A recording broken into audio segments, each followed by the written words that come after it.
মারতে পারলেই ইতিহাস, হত্যার পরিকল্পনায় বললেন লরেন্স বিশনোই। বলিউডের অভিনেতা সালমান খানকে হত্যার হুমকি ও বাড়িতে হামলার ঘটনায় করা মামলায় একের পর এক চাঞ্চল্যকর তথ্য সামনে আসতে শুরু করেছে। সম্প্রতি মামলার শুনানি হয়েছে। বিশেষ বিচারক বিডি শেলকে ৬ অভিযুক্তের বিরুদ্ধে চার্জশিট গ্রহণ করেছেন। শুনানিতে এই হামলায় অভিযুক্তদের নামে যথেষ্ট প্রমাণ আছে বলে জানিয়েছেন মুম্বাইয়ের বিশেষ আদালত। এবার চার্জশিট থেকে জানা গেল আরও কিছু তথ্য। চার্জশিট অনুসারে লরেন্স বিশনোইয়ের সঙ্গে অভিযুক্তদের যোগাযোগ ছিল। শুধু তাই নয়, তিনি তাদের ৬ জনকে ২০ লাখ টাকা দিয়েছিলেন সালমানকে হত্যা করার জন্য। একই সঙ্গে জানা গিয়েছে যে তিনি তাদের বলেছিলেন ভাইজানকে মারতে পারলে তারা ইতিহাস তৈরি করতে পারবে।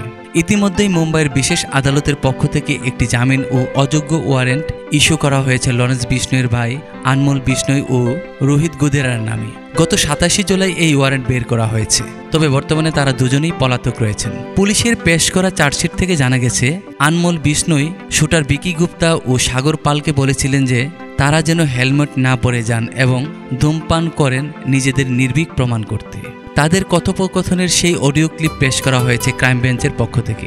এছাড়া জানা গেছে যে সিগন্যাল অ্যাপের মাধ্যমে আনমোল ওই শুটারকে বলেছিলেন সালমানের বাড়ি তাক করে তারা যেন একাধিকবার গুলি চালান এবং ধূমপান করারও নির্দেশ দেন যাতে সিসিটিভিতে তাদের নির্ভীক বলে মনে হয়। এমনকি জেলেবন্দি লরেন্স বিশনোইও নাকি শুটারদের সঙ্গে কথা বলেছেন, বুঝিয়েছেন তারা সফল হলে নাকি ইতিহাস তৈরি করবেন, মিডিয়াতে আসবে তাদের নাম। গত ১৪ এপ্রিল সালমান খানের বাড়ির সামনে ২ ব্যক্তি এসে গুলি চালিয়ে যান।